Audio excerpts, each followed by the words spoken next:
toca hablar sobre la cardiopatía coronaria crónica, ¿no? La cardiopatía coronaria crónica que nos indica la presencia de una insuficiencia coronaria. ¿Y qué nos indica una insuficiencia coronaria? Esta insuficiencia coronaria, pues, nos indica que hay un flujo insuficiente, ¿no?, al músculo cardíaco, derivado, pues, del estrechamiento de la arteria coronaria, ¿no? Este estrechamiento puede ser, pues, por un ateroma o por vasoespasmo, ¿no? Son las dos causas en este tipo de patologías, ¿no? Y esto, pues, nos puede causar un dolor torácico característico de una insuficiencia coronaria, que es el dolor de tipo opresivo retroesternal, ¿no?, y de localización retroesternal. Entonces, esta cardiopatía coronaria, como ustedes ven acá, se debe, pues, a la formación de ateromas, ¿no?, que obstruye la luz del vaso, disminuyendo, pues, el flujo sanguíneo en la parte distal a esta arteria que está semiobstruida.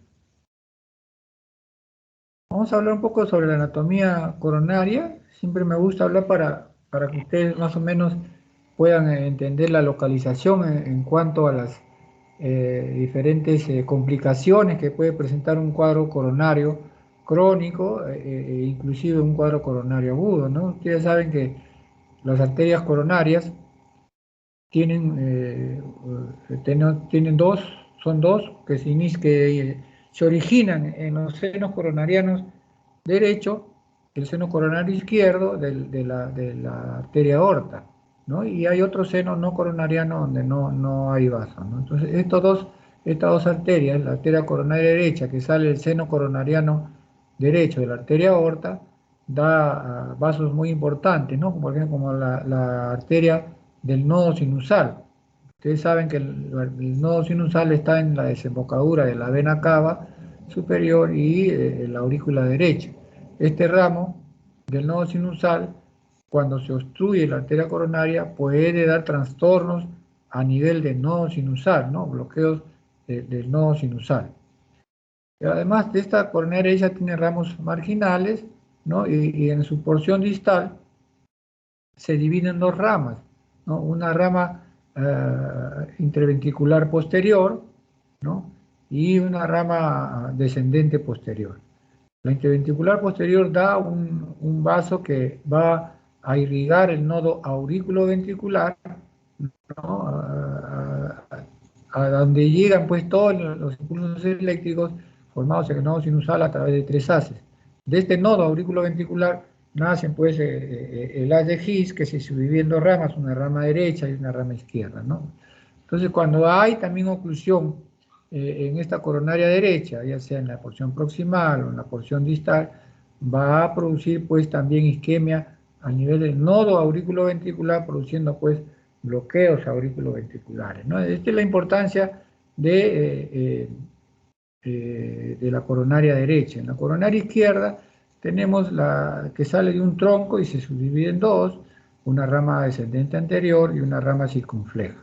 La descendente anterior corre, pues, por el surco interventricular y da ramos septales.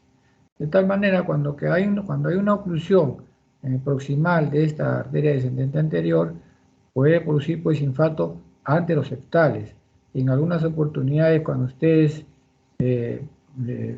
puedan ver, pues, un paciente coronario con infarto de miocardio agudo, le toman un electrocardiograma y sale un infarto, un ST elevado correspondiente a la arteria descendente anterior, un infarto anteroseptal, ¿no? Lo auscultan y no va a encontrar soplo. A las 2 horas usted lo vuelve a ocultar y hay un soplo, que puede producirse, pues, por la ruptura del septum interventricular necrosado por la oclusión de esta arteria descendente anterior, ¿no?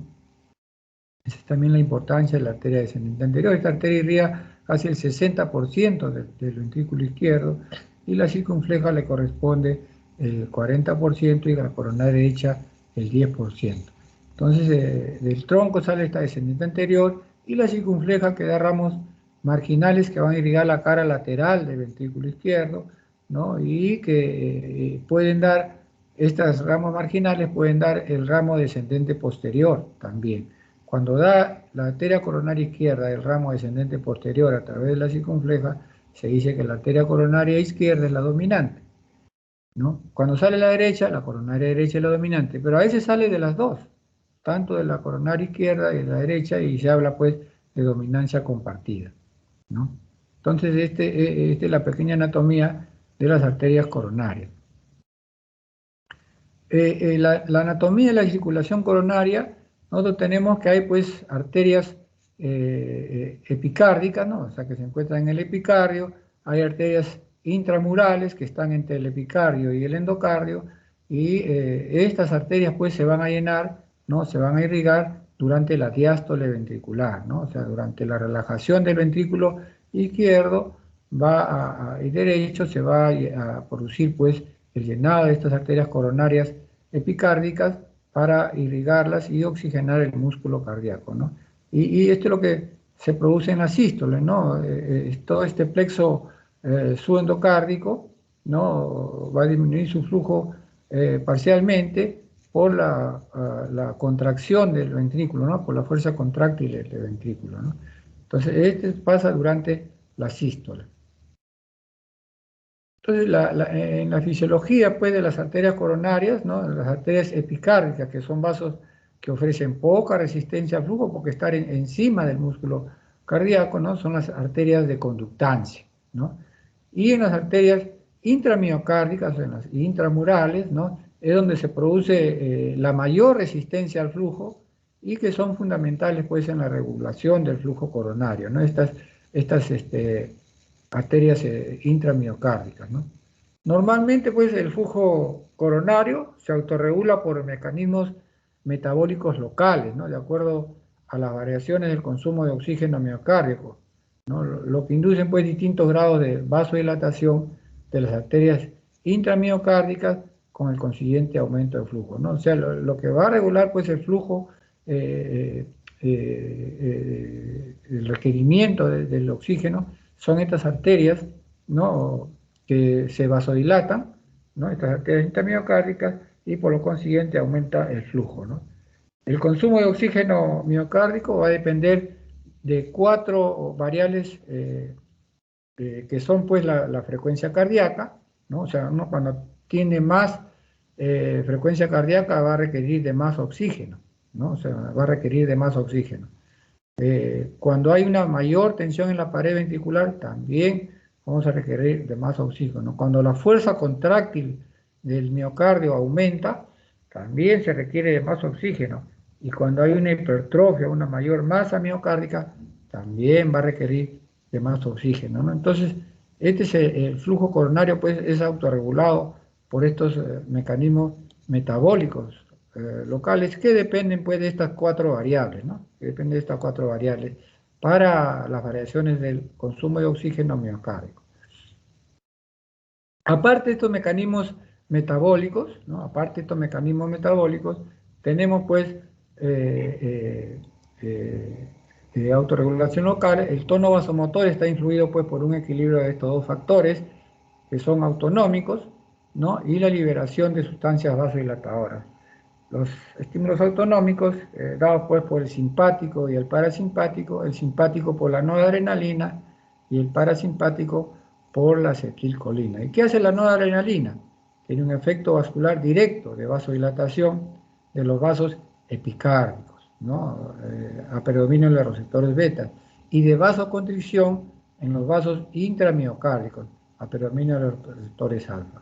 Entonces, este estímulo autonómico del simpático a través de la adrenalina, ¿no? y a través pues, de ciertos receptores alfa y beta van a producir o vasodilatación o vasoconstricción. El parasimpático, que está mediado por la acetilcolina, tiene un efecto vasoconstrictor directo, ¿no? Vasoconstrictor directo. Y el segundo mecanismo, ¿no? Que viene a ser la liberación endotelial de sustancias vasodilatadoras, como la prostaciclina, ¿no? El óxido nítrico o el factor relajador del endotelio. Son las sustancias vasodilatadoras, ¿no? Que se liberan a nivel endotelial Y las vasoconstrictoras, mediada por la endotelina, estimula, pues, es estimulada por numerosos factores locales y sistémicos.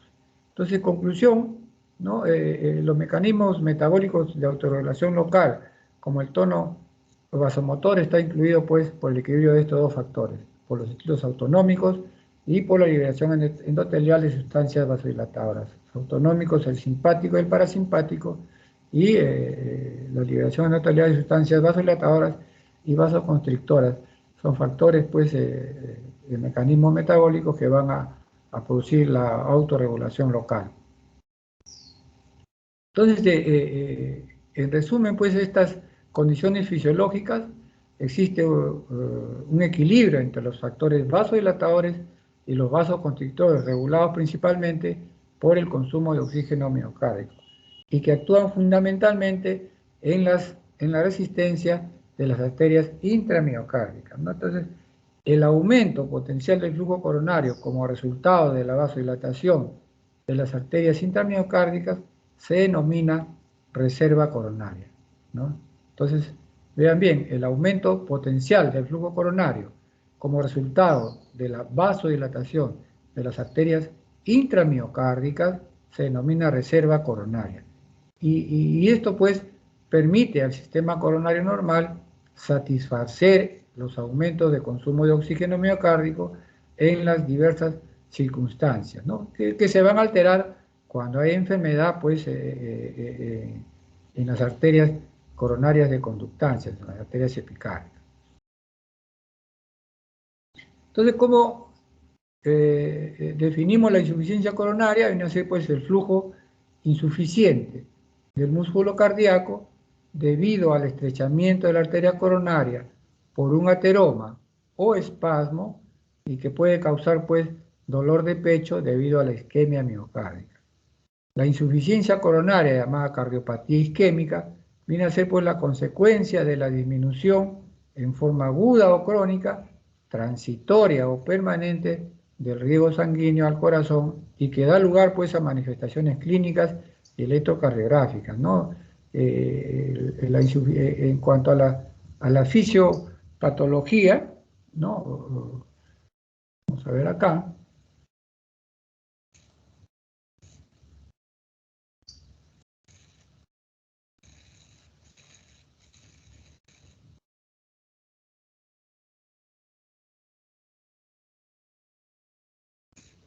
En cuanto a la fisiopatología, pues, de la cardiopatía coronaria crónica, viene a ser, pues, la formación de la placa, ¿no? O sea, todos estos trastornos que van a producir una disminución en el requerimiento de oxígeno por la fibra muscular cardíaca, va a estar dado por la formación de la placa aterosclerótica, ¿no? Esta placa aterosclerótica va a disminuir en forma progresiva la luz del vaso, y está mediada, pues, por varios factores de riesgo. O sea, hay factores de riesgo que van a dar lugar a la formación de esta placa aterosclerótica, ¿no? O sea, si nosotros no controlamos bien estos factores de riesgo, esta placa aterosclerótica se va a formar más rápido y va a producir, pues, problemas en el paciente. Entonces, de los factores de riesgo más frecuentes tenemos, pues, la hipertensión arterial, ¿no? Entonces, hay que tener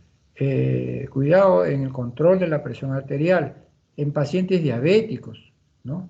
Que produce, pues, una glicalización avanzada, y la obstrucción de las arterias es acelerada, ¿no? Pacientes jóvenes diabéticos tienen ya lesiones obstructivas de grado severo, difusas. La dislipidemia, ¿no? El control del colesterol, los triglicéridos, ¿no? El control del colesterol bueno, colesterol malo, ¿no? El LDL, ¿no? Que es el colesterol malo, y el HDL, que es el colesterol bueno. Hay que controlar eso, ¿no? El tabaco, gente que fuma, es otro de los factores de riesgo, ¿no? Que va a predisponer a una enfermedad coronaria. Hay también predisposición genética, ¿no? Gente joven que llega, pues, con problemas coronario a la consulta, ¿no? Y que tienen, pues, familiares ¿no? Que han tenido, por ejemplo, los abuelos, los padres, hermanos, han tenido pues enfermedad coronaria y han tenido infarto. Entonces, hay que también dar importancia a esta predisposición genética, ¿no? La edad avanzada, cuanto vamos avanzando en la edad, ¿no? La aterosclerosis también avanza, ¿no? Ya nosotros desde que nacemos comienza ya la aterosclerosis, el envejecimiento, pues, de las arterias, ¿no? El sexo masculino es otro factor, ¿no? Ustedes van a ver, cuando ya hagan su internado, su recentado, van a ver que los pacientes coronarios que llegan a la emergencia o que están hospitalizados en el servicio de cardiología, la mayoría que viene por problemas coronarios son del sexo masculino, ¿no? Las mujeres están protegidos hormonalmente, ¿no? Y después, pues, cuando llegan después de la menopausia, ya pues la posibilidad de presentar enfermedad coronaria está dada, ¿no? Entonces, estos factores de riesgo, ¿a qué van a dar lugar? ¿No? Todos estos factores de riesgo, ¿a qué van a dar lugar? Van a dar lugar a un daño endotelial, ¿no? A un daño endotelial, van a producir daño endotelial, van a producir una disfunción. Y este daño endotelial, mediado por los factores de riesgo, va a aumentar la permeabilidad, pues este es el endotelio, ¿no? Es la luz del vaso, el endotelio aumenta la permeabilidad del colesterol malo, del LDL, ¿no? Ingresa al endotelio, a la túnica íntima, ¿no? Esta es la túnica íntima, ¿no? Las LDL, una vez que ingresan ya a la túnica íntima, se oxidan, volviéndose tóxicas, ¿no? Volviéndose tóxicas. Estas LDL oxidadas, que se vuelven tóxicas, cuando están en la luz del vaso, están protegidas, ¿no? ¿Por qué? Porque los antioxidantes están en la luz del vaso, cosa que no hay, pues, a nivel del endotelio, ¿no? O sea, cuando ingresan al endotelio, ese antioxidante ya no puede ser usado por estas LDL y se oxidan. Y al oxidarse, pues estas LDL se vuelven tóxicas, ¿no? Al ingresar ya a la túnica íntima pierden contacto con las sustancias antioxidantes, ¿no? Por eso que ya se vuelven tóxicas. Entonces esto produce pues una disfunción endotelial que se vuelve protrombótica y proinflamatoria, ¿no?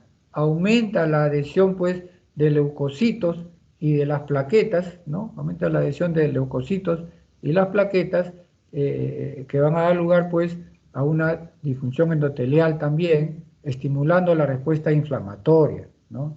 Que está mediada pues por los linfocitos T y los monocitos, ¿no? Se adhieren a la superficie endotelial, ¿no? Disfuncionante, ingresa a la pared vascular y al ingresar los monocitos se activan pues y se transforman en macrófagos. O sea, estos monocitos que ingresan a la pared vascular se activan y se transforman en macrófagos. Y estos macrófagos van a fagocitar las LDL oxidadas, ¿no? O sea, se van a engordar con esas LDL oxidadas que son tóxicas y se transforman pues en células espumosas y sufren apoptosis, liberando pues partículas de colesterol en la túnica íntima de las arterias, y esto aumenta más la respuesta inflamatoria y la disfunción endotelial. Entonces, esta túnica íntima, ¿no? Esta túnica íntima, vamos a tener pues las LDL oxidadas, vamos a tener las células inflamatorias, los linfocitos, los macrófagos, ¿no? Las células espumosas, ¿no? Detritos, cristales de colesterol, ¿no? Todo esto pues va a formar la estría grasa que no es sobrelevada, o sea, la estría grasa todavía no sobreleva el endotelio como estamos viendo acá en esta imagen, ¿no? Entonces, esta estría grasa que no es sobrelevada se estimula, cuando está esta estría grasa, se estimula la migración de células musculares lisas, ¿no? Estas células musculares lisas, ¿no? Las células musculares lisas migran pues que estaba en la túnica media, pierden la capacidad de contraerse y migran a la túnica íntima. y se transforman pues en células con capacidad de producir y depositar colágeno, ¿no? Entonces, estas células musculares lisas, ¿no? Pierden la capacidad de contraerse, migran a la túnica íntima y tienen la capacidad pues de producir y depositar colágeno. Entonces acá se comienza a provocar una sobreelevación de la pared, ¿no? Esta sobreelevación de la pared arterial, y en este momento pues es que se va a transformar, ¿no? Que se va a transformar en una estría grasa, en la famosa estría grasa, esta túnica íntima, donde hay pues LDL oxidadas, hay linfocitos y macrófagos, células espumosas, ¿no? Detritus, cristales de colesterol, ¿no? Esto es, pues, todo esto está en la túnica íntima, ahí se forma la famosa estría grasa, que no se, hasta el momento, cuando no es sobrelevada, no genera síntomas, ¿no? En el paciente, no genera síntomas en el paciente. Todavía no es una placa de ateroma, ¿no? Que produzca pues obstrucción de la luz del vaso. Cuando hay disfunción de endotelial, hay aumento de la permeabilidad, las LDL ingresan a la íntima y se oxidan, ¿no? Se desencadena una respuesta inflamatoria mediada por los monocitos y los linfocitos T, y estos monocitos pues que se transforman en macrófagos que fagocitan las LDL oxidadas, se transforman en células espumosas. Entonces, estas estrías grasas en la túnica íntima, ¿no? Junto con los monocitos y las células espumosas, estimulan pues la migración de células musculares que estaban en la túnica media de la arteria, ¿no? Que pierden su capacidad de contraerse, se separan una de otra y migran a la túnica media, a la túnica íntima, y se transforman en células pues con capacidad de producir y depositar colágeno. Aquí comienza ya a provocar este depósito de colágeno, va a provocar pues una sobreelevación de la pared arterial, ¿no? Una sobreelevación de la pared arterial, y va a dar en este momento la transformación de la placa de ateroma, ¿no? Entonces, el colágeno que se empieza a depositar encima de esta estría grasa hace que se sobreleve hacia la luz vascular, formándose pues la placa de ateroma, ¿no? Esta placa de ateroma, cuando tiene mucho tejido colágeno y poco componente inflamatorio, ¿no? Decimos que la placa es una placa estable, ¿no? O sea, es una placa estable. Cuando una placa es estable, es difícil que pueda producir un cuadro coronario agudo, ¿no? Salvo, como le digo, cuando esta obstrucción, pues, cuando esta placa estable, esta sobrelevación de ateroma, ¿no? Va obstruyendo poco a poco y alcanzando por lo menos el 70% de obstrucción de la luz vascular, generan pues los síndromes isquémicos crónicos. O sea, los pacientes con un cuadro coronario crónico es debido pues a esta placa estable, ¿no? Pero que va disminuyendo la luz del vaso. Cuando esta disminución de la luz del vaso llega pues al 70%, puede el paciente ya comenzar a tener un cuadro clínico, ¿no? Caracterizado pues por el síndrome coronario colónico, que es caracterizado por la angina estable como cuadro clínico, ¿no? Una angina estable. Entonces, la angina estable, pues, es el síndrome isquémico crónico, ¿no? Que caracteriza, pues, a la cardiopatía coronaria crónica.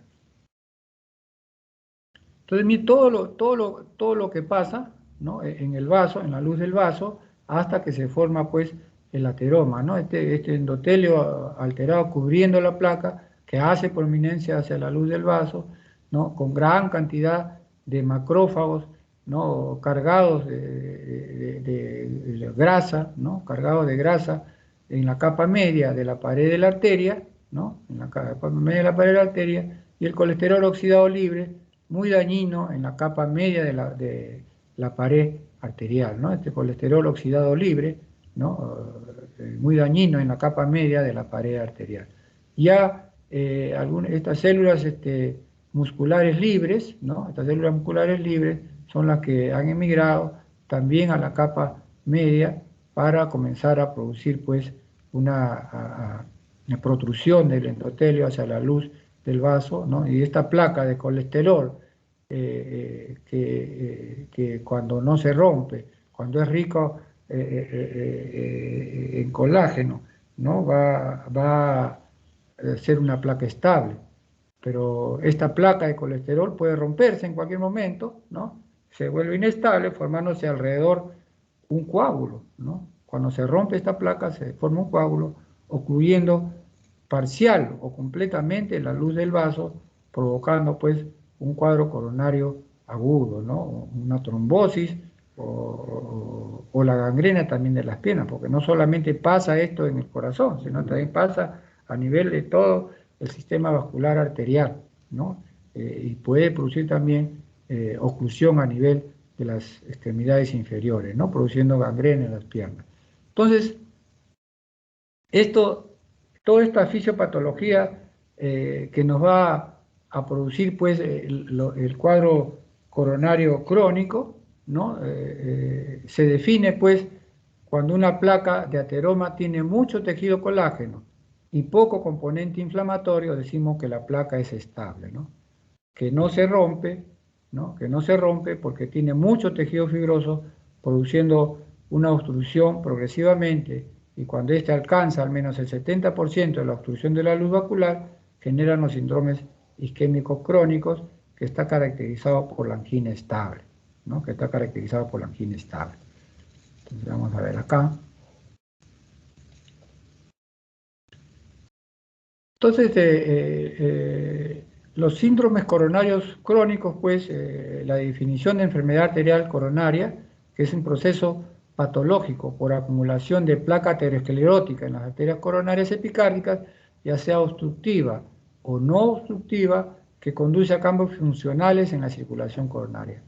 La enfermedad es crónica, progresiva, estable con periodos silenciosos, o sea, la placa aterótica sigue progresando y el paciente es asintomático, ¿no? Hasta que viene pues la obstrucción de la luz del vaso, como hemos dicho, en un 70% de su luz, y comenzar a producir un cuadro clínico o volverse inestable, ¿no? O volverse inestable. De una placa estable se puede volver inestable, configurando pues la naturaleza dinámica de la enfermedad que se expresa en escenarios, ¿no?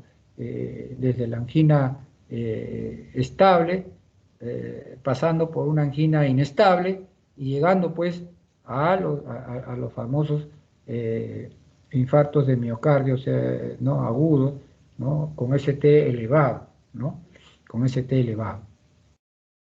Entonces, de acuerdo al tiempo y forma de presentación, ¿no? de la sintomatología, puede ser un cuadro crónico, ¿no? Que es una presentación progresiva en el tiempo, o un cuadro agudo de presentación brusca, ¿no? Cuando la placa se complica, cuando la placa se forma el endotelio pues disfuncionante, se rompe, y viene pues la herencia plaquetaria que desencadena todos los trastornos de la coagulación, produciendo trombos y ocluyendo la arteria, ya sea parcial o totalmente estos trombos, ¿no? Entonces, esta cardiopatía coronaria crónica se manifiesta como una angina, ¿no?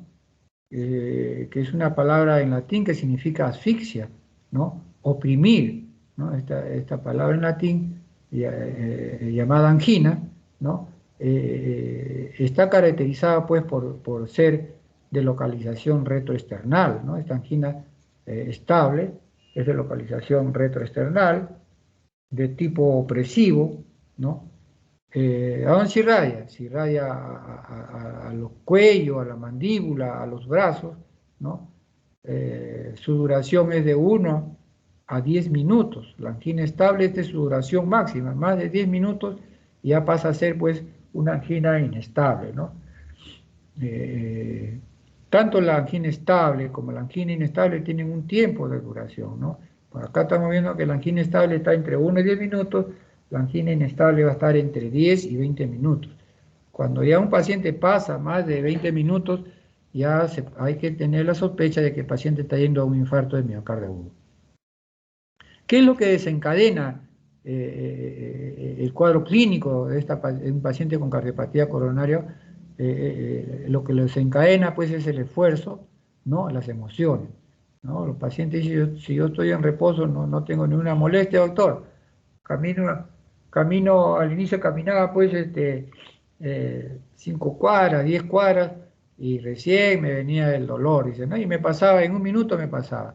Entonces esto va aumentando en forma progresiva conforme avanza la enfermedad, conforme avanza la aterosclerosis, conforme va obstruyendo la luz del vaso, ¿no? Cuanto más obstrucción, más cuadro clínico, mayor duración y se presenta a menor esfuerzo, ¿no? La característica de esta angina estable que caracteriza la cardiopatía coronaria crónica está relacionada pues al esfuerzo, ¿no? Entonces, todo lo relacionado al esfuerzo, a las emociones, puede producir angina, ¿no? ¿Y qué factores lo alivian este dolor, ¿no? El cese de la actividad que lo provocó y el reposo. Esos son los factores que alivian la molestia anginosa, la opresión retroesternal, ¿no? Que se presentó durante el esfuerzo. Se acompaña pues de síntomas vegetativos, ¿no? Como náuseas, vómitos, mareos, sensación de muerte cuando este dolor se hace más intenso, ¿no? Esto ya es yendo, pues, está en camino a la angina inestable, ¿no? Cuyo cuadro clínico, pues, está entre la cardiopatía coronaria crónica y la cardiopatía coronaria aguda, ¿no? Los síndromes coronarios agudos, ¿no?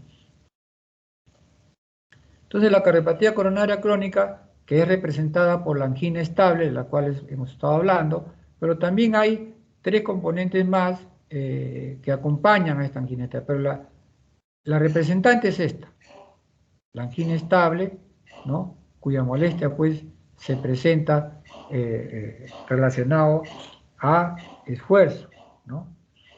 A las emociones. Cuando el esfuerzo deja de ser y la emoción desaparece, igual también esta angina va a desaparecer. Pero hay otros 3 tipos de angina, ¿no? O de cardiopatía coronaria crónica, que es la angina microvascular, llamado también el síndrome X, ¿no? La isquemia silente, ¿no? La isquemia silente, el paciente pues hace cambios electrocardiográficos, pero no tiene cuadro clínico, ¿no? La angina variable o vasoespástica, ¿no? Relacionada también con el estrés y sobre todo con la temperatura, ¿no? A menos temperatura puede haber vasoespasmo y producido, o con las reacciones, pues, las emociones, cuando hay problemas, pues, que pueden aumentar pues la adrenalina, aumentando pues la frecuencia cardíaca, el estrés, que pueden pues desestabilizar una placa que estaba estable, ¿no? Que se puede romper, o que producen espasmos prolongados, y que pueden llevar inclusive este espasmo prolongado a un infarto de miocardio, ¿no? Entonces, ¿en qué se basa el diagnóstico de la cardiopatía coronaria crónica? Sobre todo se basa pues en las características que hemos nombrado, ¿no? El diagnóstico se basa en los datos clínicos, ¿no? En las características que hemos dicho, de la cual se trata de una angina estable, ¿no? Un dolor opresivo. Inclusive a veces los pacientes no dicen dolor, ¿no? Uno le dice, ¿y dónde es su dolor? No es dolor, doctor, es una opresión, es un peso y se pone la mano, la palma en el centro del tórax, ¿no? Simulando una presión en el pecho, que es lo que ellos sienten. Entonces, el diagnóstico se basa en estos datos clínicos, ¿no? Cómo se presentó, cuánto duró, ¿no? Con qué calmó. Toda esa parte semiológica tiene que preguntarse para llegar a un diagnóstico de cardiopatía coronaria crónica. La probabilidad del pretest, ¿no? La probabilidad de un pretest hay una selección de pruebas diagnósticas acorde a esa probabilidad de la cual se sospecha de una cardiopatía coronaria crónica, ¿no? Entonces, tenemos entonces la angina microvascular, que es el síndrome X, ¿no? Ustedes van a tener un paciente, pues, con este tipo de angina característico, ¿no? Que hace, pues, que le hacen una prueba de esfuerzo, por decirle, por una evaluación preoperatoria, le hacen una prueba de esfuerzo, y durante este esfuerzo presenta cambios isquémicos, ¿no? Ustedes ven acá un desnivel del segmento ST transitorio, que con el reposo, al cuarto minuto del reposo, el ST vuelve a su nivel isoeléctrico, ¿no? Pero el paciente, esta angina, pues, microvascular, está desencadenada, pues, o inducida por el estrés, ¿no? Son pacientes que paran estresados, ¿no? Uno les hace su coronariografía y no se encuentran lesiones. No hay lesiones entre la coronaria derecha, la arteria ventricular posterior, la descendente posterior, la coronaria izquierda, tronco de la coronaria izquierda, esta es la arteria descendente anterior con sus ramos septales, la circunfleja con sus ramos marginales. No se observan lesiones, ¿no? Entonces dice, esta es una angina microvascular, ¿no? Esta angina con coronarias normales como la que estamos viendo, ¿no? El síndrome X es una angina microvascular, pues. La isquemia miocárdica silente, ¿no? Esta isquemia miocárdica silente es una entidad frecuente, poco entendida y diagnosticada desde el punto de vista clínico, ¿no? Se presenta en pacientes, pues, con múltiples factores de riesgo, ¿no? Hipertensos, diabéticos, ¿no? Sobre todo en ellos. Se le define por la evidencia objetiva de isquemia miocárdica sin dolor, sobre todo en los pacientes diabéticos. Los pacientes diabéticos a veces no tienen dolor, pero hacen cambios isquémicos, ¿no? Se le define por la evidencia objetiva de isquemia miocárdica sin dolor, ¿no? Sin dolor torácico o equivalentes anginosos, ¿no? Y se le identifica por cambios eléctricos transitorios del segmento ST, ¿no? Que el segmento ST ya saben que es el inicio de la repolarización ventricular y ante cualquier cuadro isquémico es lo primero que se va a alterar, ¿no? Ese segmento ST del electrocardiograma, ¿no? Alteraciones de la perfusión miocárdica y anomalías reversibles de la movilidad parietal, ¿no? Estos pacientes, pues, hacen cambios, ¿no? Relacionados, pues, al estrés, ¿no? A la tensión, no sé, diabéticos, hipertensos, y el paciente no siente nada, no tiene dolor, pero sí hay cambios en el electrocardiograma, ¿no? Entonces, la importancia pronóstica y los mecanismos de la isquemia silente han despertado, pues, un interés considerable durante casi 30 años, ¿no? Durante casi 30 años. Entonces, se define isquemia silente como la situación en la cual puede documentarse signos metabólicos, ¿no? Hemodinámicos, funcionales o electrocardiográficos de desequilibrio entre la demanda y el aporte de oxígeno al miocardio, sin que se acompañen de síntomas reconocibles, ¿no? Conclusión, estos pacientes, pues, tienen cambios electrocardiográficos que sugieren isquemia, pero que el paciente clínicamente no los tiene, ¿no? No los tiene. La clasificación, según Kohn y Bramwell, el Kohn lo clasifica en dos tipos. Tipo 1, pacientes totalmente asintomáticos, ¿no? Con un descubrimiento casual, ¿no? De repente se va a operar, le van a hacer un riesgo quirúrgico, le toman un electrocardiograma, como está tenso, está nervioso, se acelera un poco y hacen cambios en el ST, pero el paciente no tiene nada. ¿Tiene una molestia? No. Eh, Pasa la ansiedad y eso revierte, ¿no? Pero ya hay evidencia de que hay algo a nivel coronario, ¿no? El tipo 2 son pacientes que quedan asintomáticos, ya esto ya después de un infarto, ¿no? asintomáticos tras un infarto de miocardio, pero que siguen presentando isquemia activa. Se han tenido infarto y tiene dolor, no, ya no tengo, ya me pasó el dolor, ¿no? Le hacen una pequeña caminata, le toman electro y se ve. ¿Y tiene alguna molestia? No, no tengo, pero ya hay cambios en el electrocardiograma, ¿no? Bramwell lo divide en tres, ¿no? Perdón, en dos. El CON en tres. El 3 de CON es pacientes que presentan isquemia asintomática y asintomática. O sea, pueden presentar cambios eléctricos y con dolor y pueden presentar cambios eléctricos sin dolor. Bramwell lo clasifica en dos, más sencillo, ¿no? Pacientes sin cardiopatía isquémica conocida, ¿no? O sea, pacientes que no tienen antecedentes de enfermedad isquémica, ¿no? Y el 2, pacientes con cardiopatía coronaria isquémica conocida, ¿no? Entonces, una sin cardiopatía isquémica conocida y el otro con cardiopatía isquémica conocida. Así lo clasifica Bramwell, que es más sencillo y más entendible, ¿no? Es lo mismo, pero lo divide en tres, ¿no? En tres. Entonces, esta es la clasificación con los diferentes autores. Entonces, en la clasificación clínica pues, de los síndromes isquémicos crónicos tenemos, pues hemos visto la cardiopatía coronaria crónica y la miocardiopatía isquémica crónica, ¿no? Donde están los otros cuadros que hemos visto. Pero a su vez también hay bradiarritmias, ¿no? O sea, hay pacientes crónicos que presentan bradiarritmias, ¿no? Como pacientes pues que tienen enfermedad del nodo sinusal o que presentaron bloqueos auriculoventriculares. Uno les hace coronariografía y encuentra lesiones, ¿no? Si es en esta parte, lesiones de la coronaria derecha, como he visto, ¿no? Enfermedad no sinusal y bloqueo auriculoventriculares.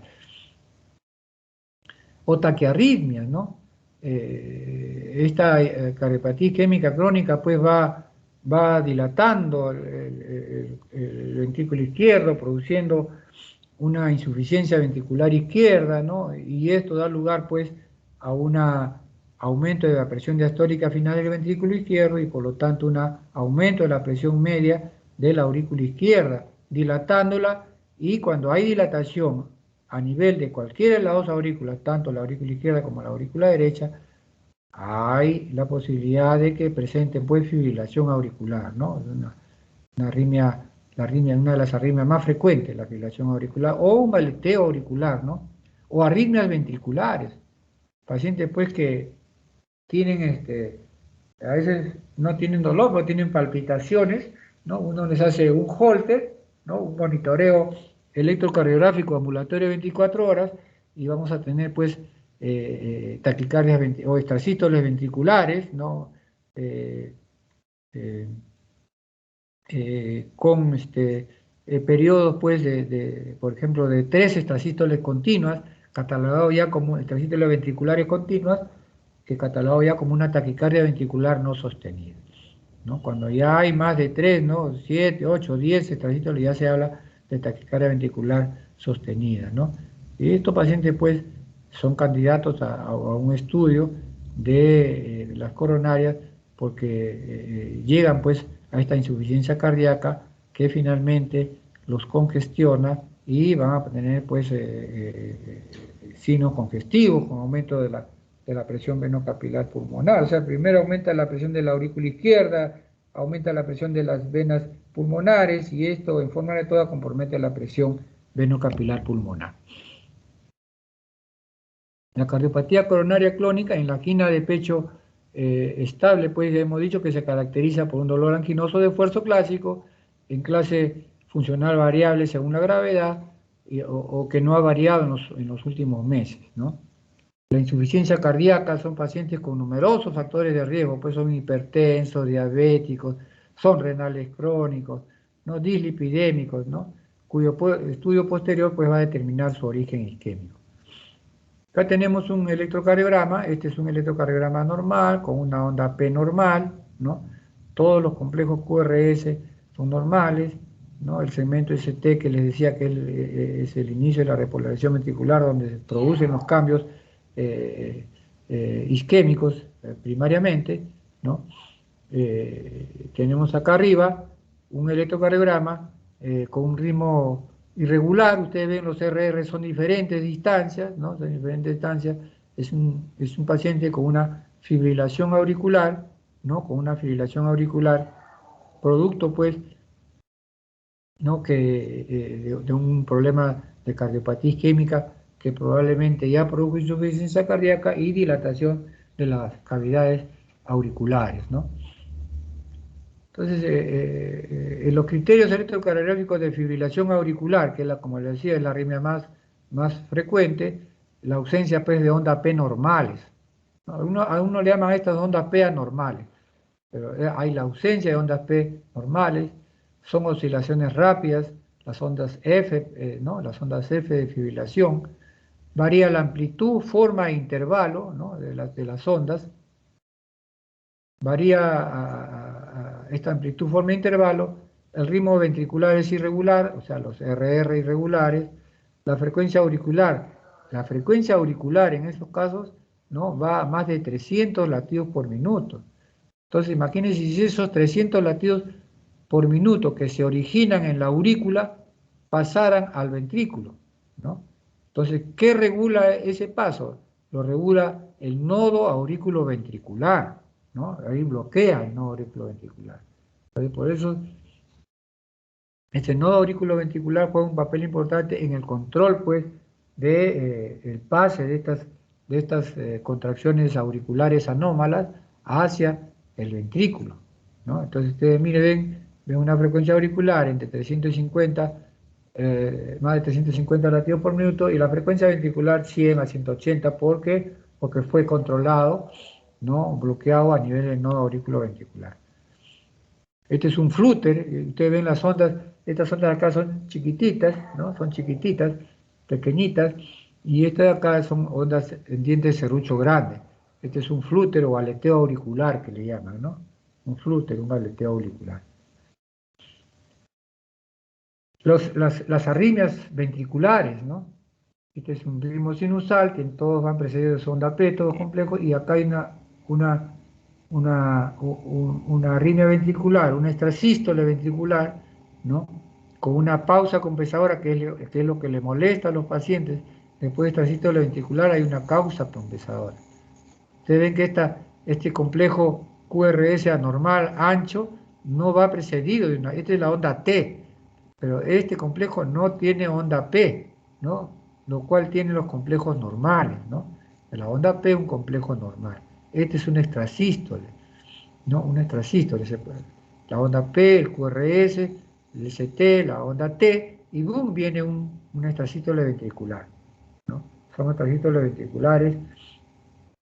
Y acá, en forma ampliada, son bigeminismo, ¿no? Un latido normal, uno extrasístole ventricular. Un latido normal, un extrasístole ventricular. Es un bigeminismo.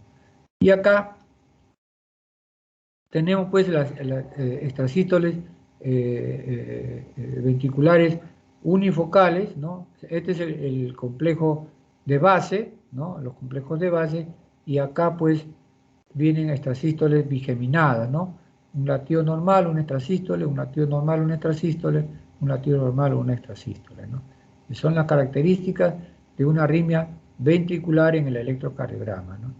Y por último, la taquicardia ventricular. Estos pacientes pues hacen corrido de taquicardia ventricular paroxística, ¿no? Que pueden significar pues una insuficiencia coronaria. O sea, todas estas arritmias que estamos viendo pueden ser secundarias a una cardiopatía coronaria, ¿no? O a otra causa de hipoxia cardíaca, ¿no? Que hace un foco de automaticidad, ¿no? Ventricular muy irritable y produce pues estas sístoles ventriculares, que como les había dicho, las extrasístoles ventriculares que tienen 3 seguidas, ¿no? 3 seguidas, se llaman taquicardia ventricular no sostenida. Pero acá ya tienen más de 3, ¿no? Acá hay 1, 2, 3, 4, 5, ¿no? Son extrasístoles ventriculares como catalogadas como taquicardia ventricular, ¿no? Taquicardia ventricular. Todo este tipo de arritmias se puede presentar pues en los pacientes coronarios crónicos, ¿no? los pacientes coronarios crónicos que ya tienen pues daño a nivel ventricular y auricular. Ya hemos visto la fisiopatología, ¿no? Acá hay los cambios que se producen en la pared de las arterias precursoras del infarto del miocardio, ¿no? La luz del vaso conservada, ¿no? Acá la placa aterosclerótica que ya se formó, disminuyendo la luz del vaso, ¿no? Acá una placa, pues,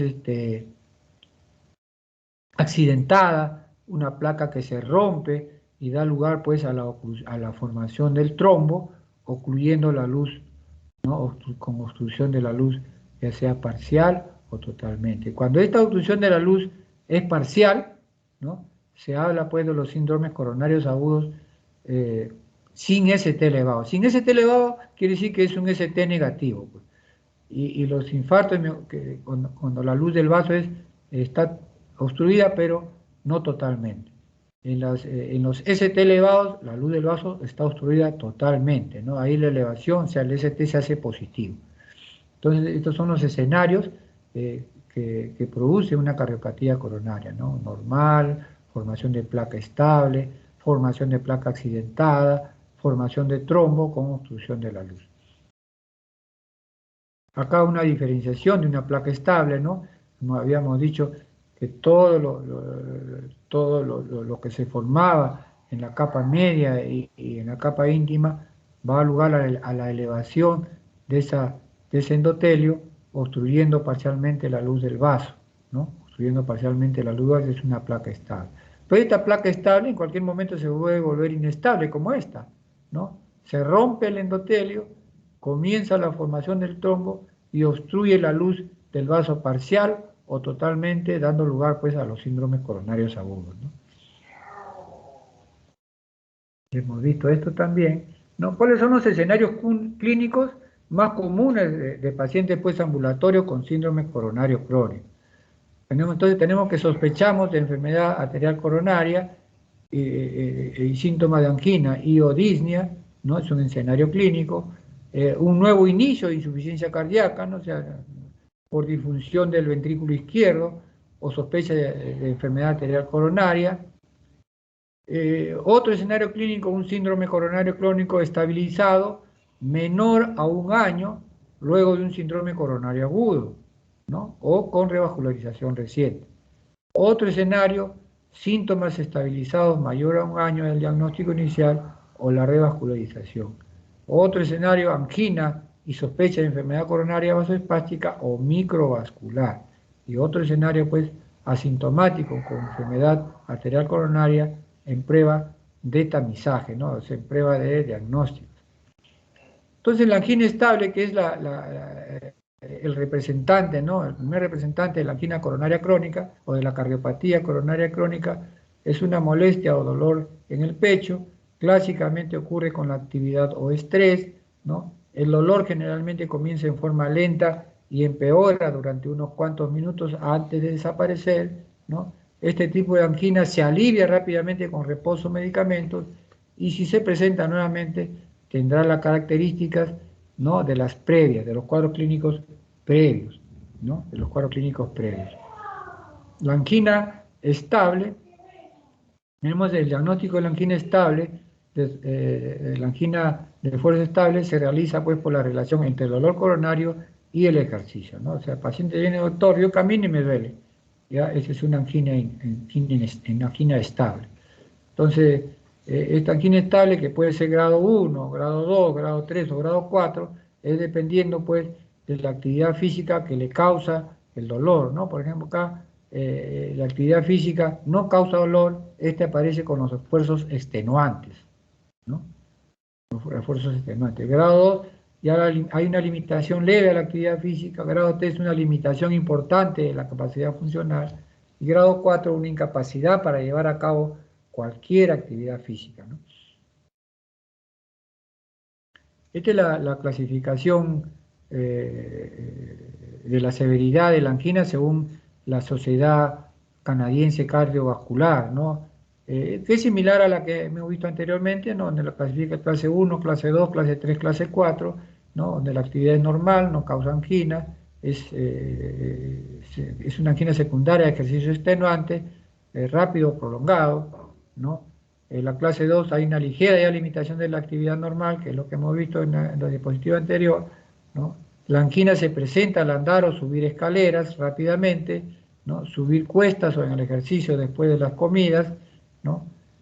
Clase 3 ya hay una marcada limitación a la actividad física normal, ya se presenta al caminar una o dos manzanas, en llano o un tramo en escaleras, ¿no? Y la clase 4 la incapacidad para realizar cualquier actividad física sin malestar, ¿no? El paciente se está cambiando de ropa y le viene la angina. Ya es una clase 4, una clasificación de severidad clase 4 según la Sociedad Canadiense Cardiovascular.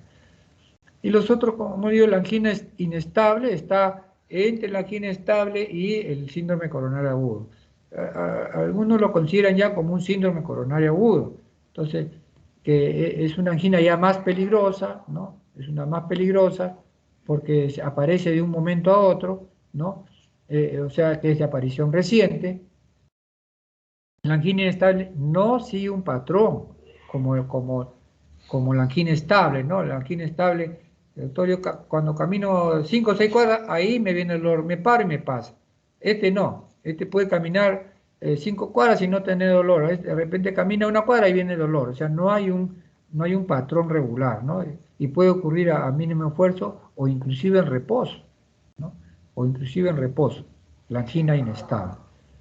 No desaparece espontáneamente con el reposo las medicinas, ¿no? O sea, el angina estable, uno para la actividad que estaba haciendo que le produjo la molestia y desaparece, ¿no? Muy rara vez la angina estable requieren de un insorbide, ¿no? De un vasodilatador coronario. En cambio, la angina inestable sí, ¿no? La angina inestable sí, porque el dolor, como le digo, no le va a durar 1, ni 3 minutos, ni 10 minutos, le va a durar 15, 20 minutos. Entonces, ellos no toleran y toman su nitrito.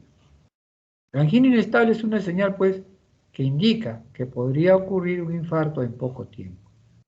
O sea, es una placa, ¿no? Que se puede, una placa con una obstrucción severa, probablemente 90% o 95%, que ya al mínimo esfuerzo produce un desbalance entre el aporte de oxígeno y el requerimiento de oxígeno y le viene el dolor, ¿no? Por la deficiencia del aporte de oxígeno, por esta obstrucción coronaria, ¿no? Es una señal, pues, que indica que podría producirse un infarto en poco tiempo, ¿no? Hay varias formas de angina inestable. Un momento.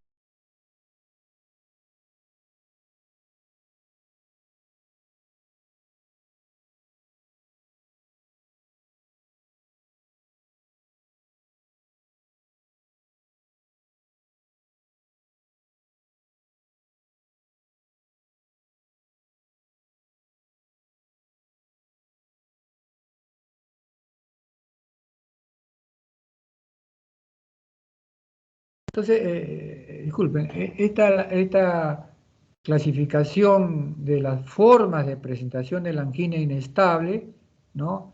A diferencia, pues, de las características que hemos nombrado en la angina estable, ¿no? La angina inestable son varias formas, ¿no? Puede ser una angina de reciente comienzo, puede ser una angina acelerada o progresiva, puede ser una angina de reposo, ¿no? Puede ser una angina postinfarto de miocardio, ¿no? Angina variante de Prince-Metal por vasoespasmo, ¿no? O la angina por revascularización.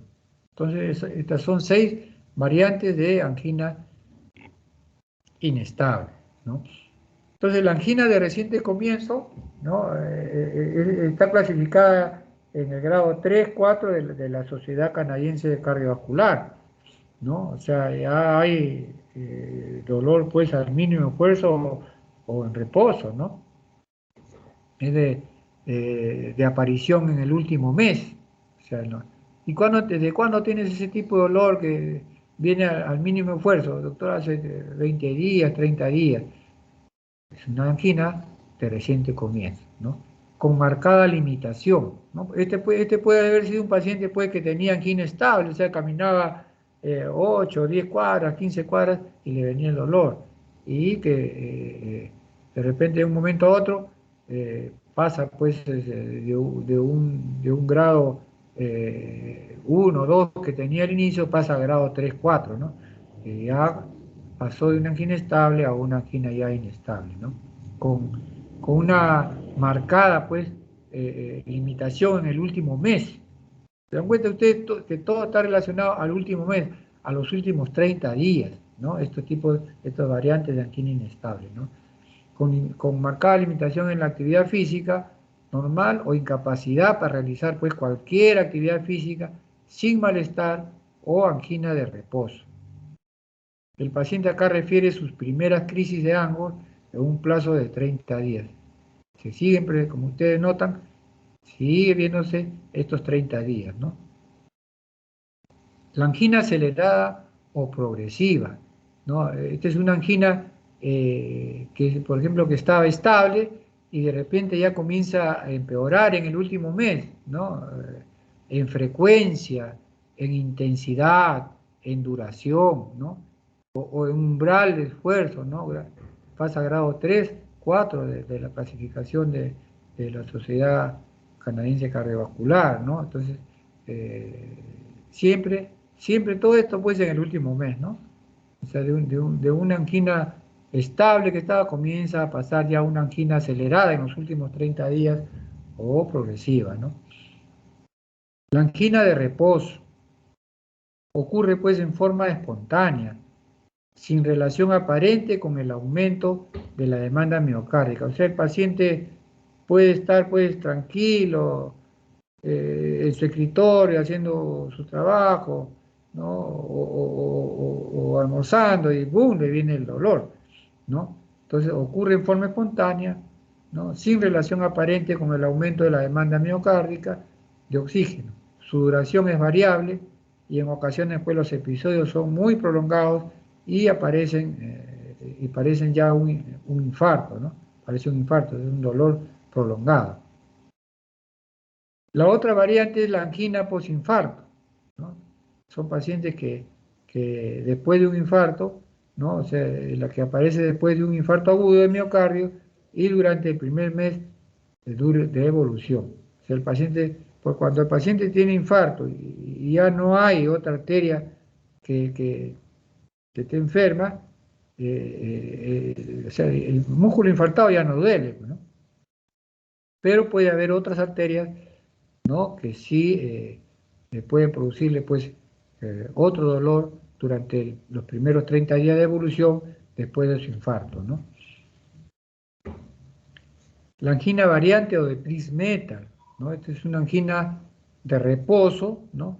Que cursa con elevación inclusive del ST durante la crisis, ¿no? Hay una elevación del ST y que responden a la nitroglicerina, ¿no? Acá la causa pues es el espasmo coronario, ¿no? Tiene un papel fundamental en la patogenia, en la angina variante o de Prince-Metal, ¿no? Es por espasmo coronario, ¿no? El espasmo pues ocurre principalmente en las arterias coronarias epicárdicas largas. Puede suceder también en la microvasculatura, ¿no? El diagnóstico se realiza mediante pruebas de provocación de ergonovina y acetilcolina. Estos son los pacientes pues que presentan pues espasmos prolongados. ¿Cómo se llama? Ah, este es bastante frecuente en mujeres, ¿no? Cuando ya, pues, ya pasan a la menopausia y comienzan pues a, a tener ya todos los factores, la parte hormonal los protege mucho a las mujeres. Pero ya cuando dejan eso, ya la protección deja de ser y comienza pues a presentar, puede comenzar a presentar problemas de tipo coronario, ¿no? Esta es primeta que es por espasmo, que puede ser por el frío, ¿no? A veces se produce en las noches, ¿no? A veces yo me acuesto tranquilo, doctor, cuando hay mucho frío y me duele, me pongo un poco de calor y me pasa. Entonces, miren ustedes acá, durante una crisis de dolor, en una angina variante de Prince-Metal, ¿no? Como acá el ST en la derivación 2, 3 y ABF, que viene a ser la cara inferior, ¿no? La cara inferior tiene cambios, hay elevación del segmento ST, ¿no? Pero es un ST medio cóncavo, pero ya hay alteración isquémica, ¿no? Y después de la administración de nitroglicerina, le ponen su nitroglicerina y ese espasmo se rompe, ¿no? El espasmo y los cambios producidos por este espasmo arterial, ¿no? Ya vuelven a su valor, a su ubicación normal, ¿no? Se vuelve isoeléctrico nuevamente el ST, ¿no? En 2, 3 y ABF que viene a irrigar la cara inferior, cuya arteria principal de esta irrigación es la coronaria derecha, o cuando la coronaria izquierda a través de la circunfleja es dominante. Entonces la característica de esta angina de Prinzmetal, el dolor es similar a la de la angina típica, ¿no? Excepto por su falta de relación con el esfuerzo. O sea, no, el paciente como yo está descansando o está sentado y hace mucho frío y puede producir espasmo. Tiene tendencia presente durante el reposo nocturno, ¿no? En la noche hay más frío también. Existe una gran variabilidad en la frecuencia y en la intensidad de la crisis. Entonces, los factores desencadenantes que requiera que el miocardio necesite más oxígeno o que reduzca la cantidad de oxígeno que recibe puede ocasionar un ataque de angina en alguien con una cardiopatía, lo que incluye pues el clima frío, el ejercicio, el estrés emocional o comidas copiosas, abundantes, ¿no? Son los factores desencadenantes. Otras causas de molestia retroesternal pueden ser los ritmos cardíacos anormales, ¿no? Su corazón palpita muy rápidamente y el ritmo cardíaco no es regular. Son arritmias, pues, ¿no? Que pueden producir molestia y esa sensación de angina, ¿no? Pacientes anémicos, ¿no? Anémicos.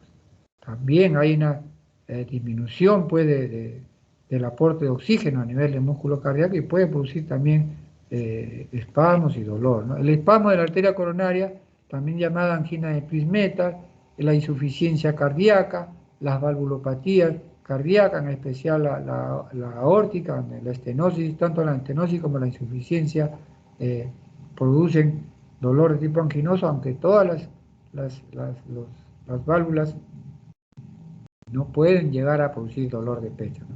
El hipertiroidismo con una tiroides hiperactiva también. Tenemos el electrocardiograma, ustedes ven acá los cambios, este es un electrocardiograma normal, siempre hay que fijarse en el segmento ST y en la onda T, principalmente en el ST para ver la parte aguda, ¿no? Que es lo primero que va a variar.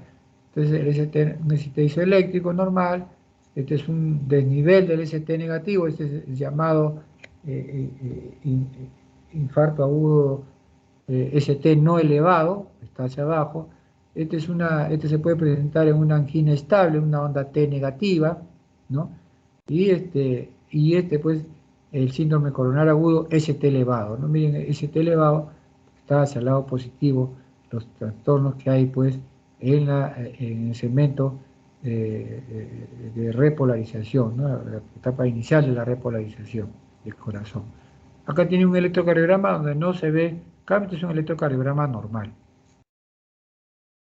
Entonces, para llegar al diagnóstico, ahora existe una serie de pruebas que más adelante vamos a ver, ¿no? Pero finalmente estos pacientes van a llegar a la sala de hemodinámica, ¿no? Al cateterismo cardíaco, ¿no? El cateterismo cardíaco que es un procedimiento que mediante la opacificación del ventrículo izquierdo y de las arterias coronarias permiten pues un análisis primero durante la ventriculografía izquierda de la función ventricular.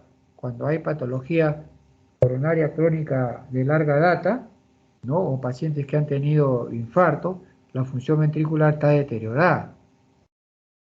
Dos, nos ayuda a tener conocimiento del grado y de la extensión de las arterias coronarias para su respectivo tratamiento, ¿no? Para su respectivo tratamiento. Entonces, que más adelante también vamos a ver. El diagnóstico diferencial del dolor torácico, ¿no? Cardiovascular, ¿no? Tenemos la angina de esfuerzo. Es una opresión retroesternal, con dolor irradiador al cuello, maxilar inferior, epigástrico, cuando puede ser una coronaria derecha, hombros y brazo izquierdo, la irradiación, ¿no? Lo inicia el esfuerzo físico, ¿no? Es de la llamada angina estable, angina de esfuerzo o angina estable, llamada, ¿no? Puede haber también esta molestia en comidas copiosas, disminuye con el reposo o la administración de nitratos, ¿no? La angina de esfuerzo. Frecuentemente está acompañada pues de síntomas neurovegetativos, ¿no? Diaforesis, náuseas. Puede coexistir con una disnea cuando esta enfermedad ya es crónica, ¿no? En la exploración física puede haber taquicardia, un cuarto ruido cardíaco que nos indica de que hay un aumento de la presión a nivel auricular por la insuficiencia cardíaca, hay un soplo de insuficiencia mitral cuando hay dilatación de ese ventrículo que dilató el anillo mitral y la volvió insuficiente el anillo. Puede haber signos congestivos, ¿no? Estertores pulmonares, crepitantes en las bases pulmonares, y en casos graves, un ritmo de galope ventricular, o sea, con un tercer ruido cardíaco por insuficiencia ventricular izquierda, ¿no? La pericarditis, ¿no? La pericarditis, para diferenciar un cuadro coronario de una pericarditis, acá en la pericarditis es un dolor fungitivo, urente, intenso, ¿no? Exacerbado por la inspiración, lo que no pasa con el cuadro coronario, ¿no? Cuando es coronario, exacerbado con la inspiración profunda o los cambios de posición, de duración variable a la exploración física, ¿no? Estos pacientes a veces tienen dolores tipo punzasis variando de intensidad 4, 5, 6 horas, ¿no? Si fuera coronario no la contaría, ¿no? Entonces, se puede ocultar un frote pericárdico, ¿no? Sin embargo, por su carácter evanescente, la ausencia del frote no descarta la posibilidad de una pericarditis, ¿no? La disección de aorta o otro diagnóstico diferencial es de aparición en tórax anterior, ¿no? Frecuentemente irradiado a la espalda, este es característico, se irradia a la espalda, es intenso, transfictivo y asfixiante, comúnmente asociado pues al descontrol hipertensivo, o sea, son pacientes hipertensos, crónicos, severos, que cuando no están bien controlados pueden llegar a la disección de la aorta, ¿no? Frecuentemente pues se ve en pacientes con enfermedad del tejido conectivo como el síndrome de Marfan, esta disección de la aorta, ¿no? Puede haber disección de la aorta. Otro diagnóstico diferencial es el embolismo pulmonar, que también produce dolor torácico, ¿no?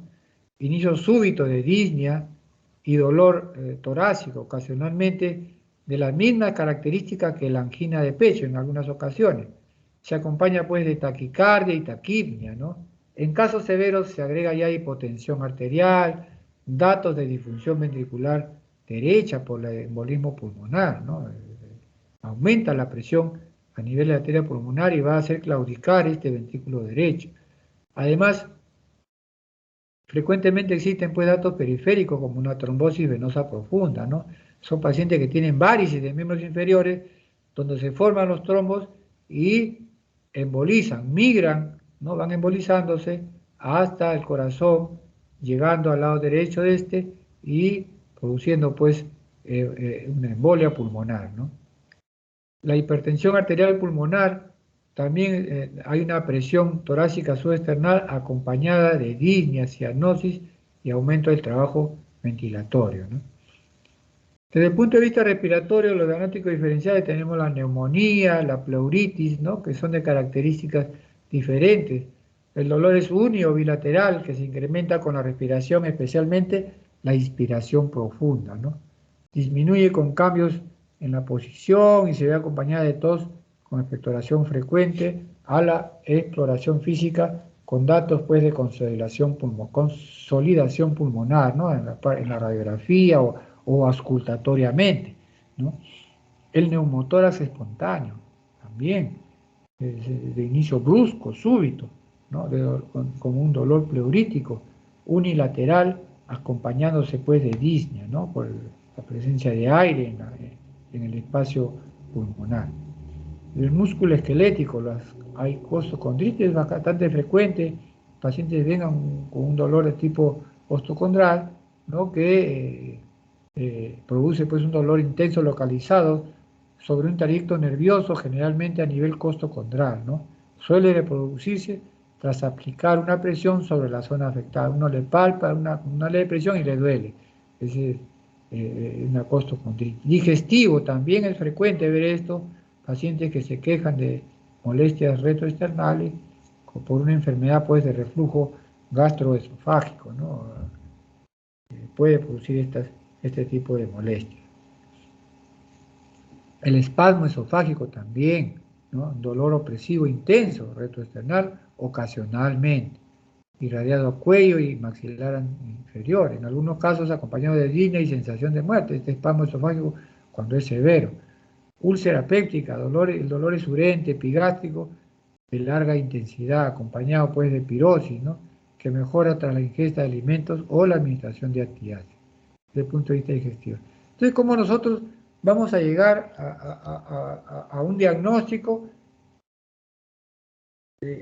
aunque el cuadro clínico, o sea, los antecedentes, ¿no? Los factores de riesgo, el averiguar estos factores de riesgo, en hacer una buena anamnesis en cuanto a las características del dolor, ¿no? Forma de inicio, localización, irradiación, cuánto le dura, con qué calma, todo eso nosotros tenemos que hacerlo, pues, evaluarlo en la historia clínica. Por eso, eh, toda patología o toda historia clínica bien hecha llega al diagnóstico en un 80% y el otro 20% pues lo hacen con un cuadro, con exámenes de ayuda diagnóstica como estas, ¿no?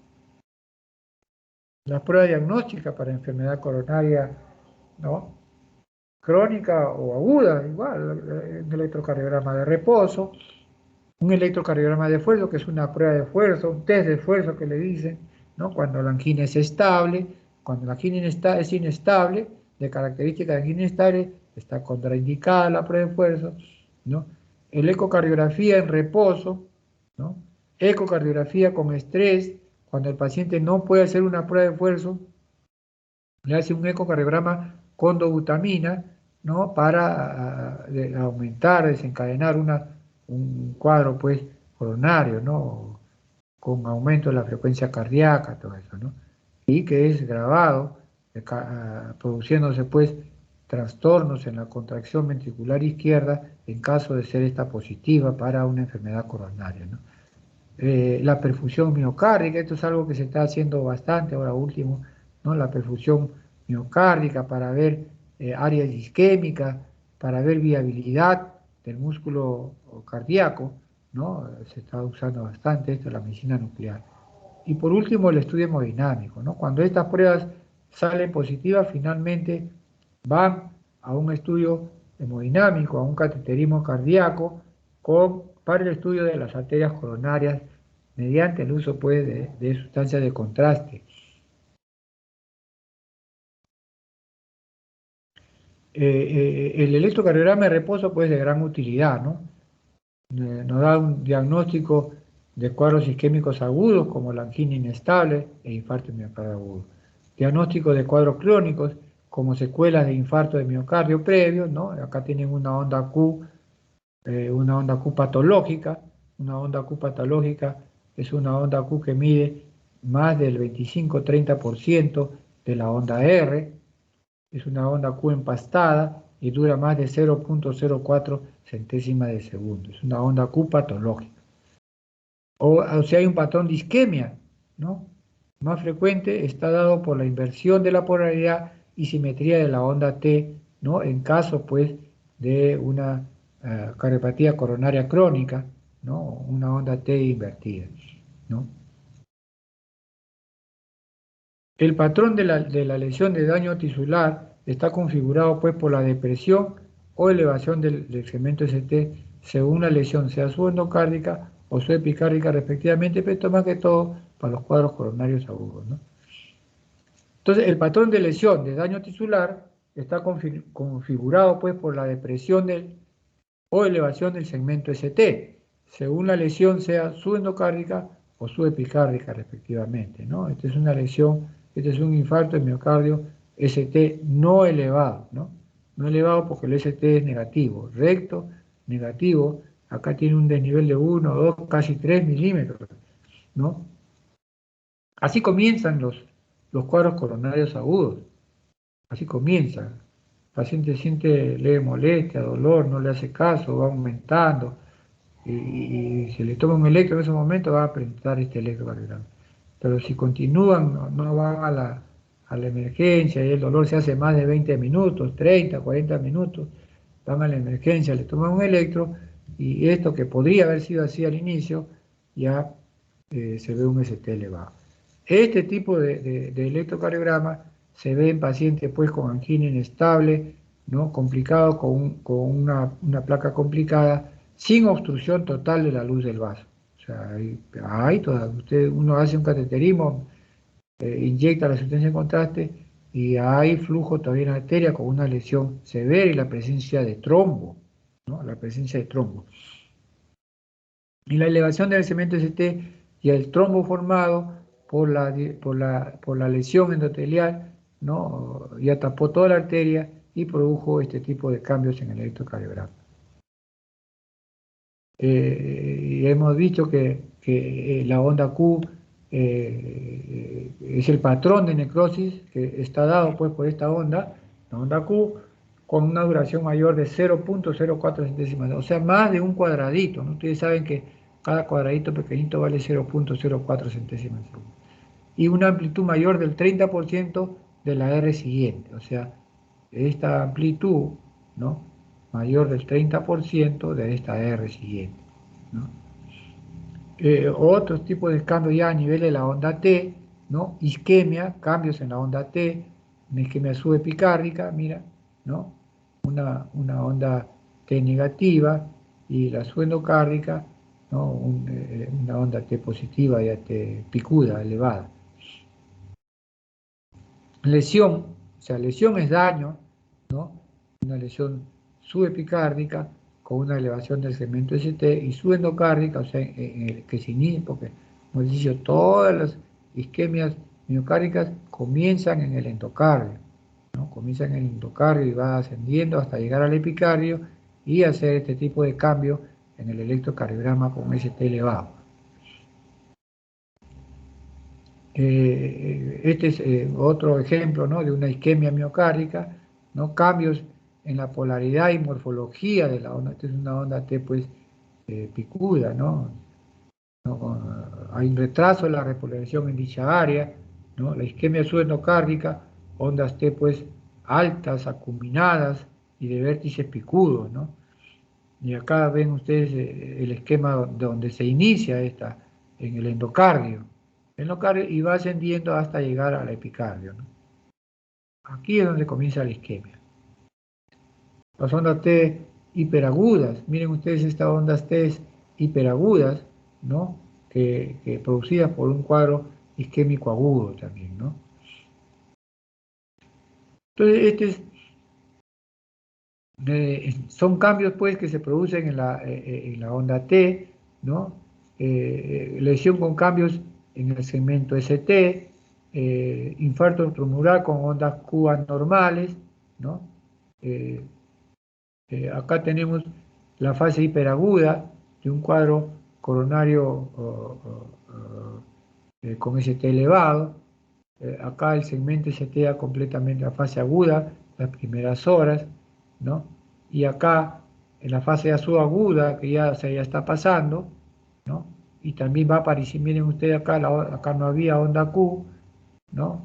Chiquitita, acá va creciendo de la onda de necrosis, o sea, la onda Q ya nos habla de necrosis del músculo cardíaco. Se va haciendo patológica, se va ensanchando, se empasta, hasta que finalmente ese T va disminuyendo, se va haciendo isoeléctrico, ¿no? Pero ya hay una onda Q patológica que nos indica de que ha habido una necrosis del músculo cardíaco, ¿no? Son cambios evolutivos del electrocardiograma en un infarto de miocardio agudo. Así es la evolución inicial de un infarto de miocardio agudo ST elevado, ¿no? ST elevado. Hemos hablado de la prueba de esfuerzo, ¿no? Para evaluar la clase funcional objetiva, evalúa la respuesta al tratamiento que se le está dando al paciente de angina estable, evaluar pronósticos posinfarto de miocardio agudo o angina inestable, y es útil pues para confirmar o descartar cuadros isquémicos agudos, ¿no? Durante la prueba pues se realiza un monitoreo, la prueba de esfuerzo, se realiza un monitoreo electrocardiográfico constante, estricto, para evaluar cambios que sugieran isquemia miocárdica, pues. Control de la presión arterial, control de la frecuencia cardíaca, ¿no? Nosotros hallamos, para llegar a la frecuencia cardíaca ideal, uno divide 220, que es una constante, menos la edad, ¿no? La frecuencia cardíaca calculada para alcanzar esta es suficiente alcanzar el 80%. O sea, si nosotros alcanzamos de este cálculo, que es el 100%, el 80%, está la prueba bien hecha, ¿no? No es necesario llegar al 100%. Llegando al 80% de la frecuencia cardíaca calculada es suficiente.